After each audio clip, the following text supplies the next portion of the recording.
তুমি কি ভাবলে আমি তাকে খারাপ বলবো?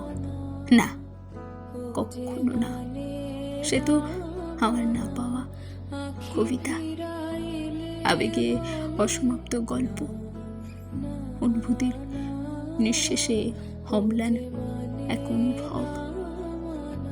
সে ভুল নয়, সে এক দারুণ সত্যি, যাকে শুধু হৃদয় দিয়েছিলাম, অভিযোগ নয়। তাকে দোষ দিতে গিয়েও থেমে যাই, কারণ সে ভুল ছিল না। সে ছিল সময়ের এক নিঃশব্দ অধ্যায়। আমি শুধু ভুল সময়ে এসেছিলাম, আর সে ভালোবাসার ঠিক মতো মানুষ। সে ছিল সঠিক, আমি ছিলাম দেরিতে আসা অনুভূতি।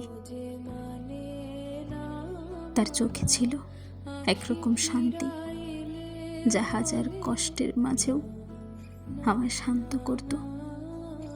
সে চলে গেছে, ঠিক আছে, তবু তার সেই এক চাউনি আজও বেঁচে আছে আমার নিঃশ্বাসে।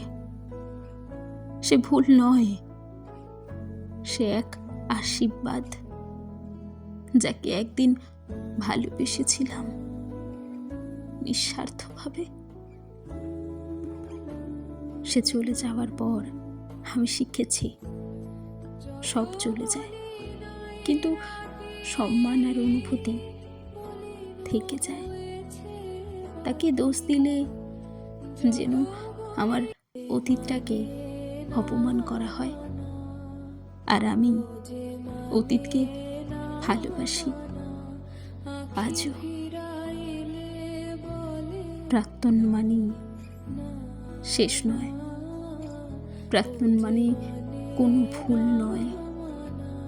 সে ছিল সেই অধ্যায়, যাকে পড়ে ফেলেছি, তবুও বারবার ফিরে যাই হৃদয় পাতায়।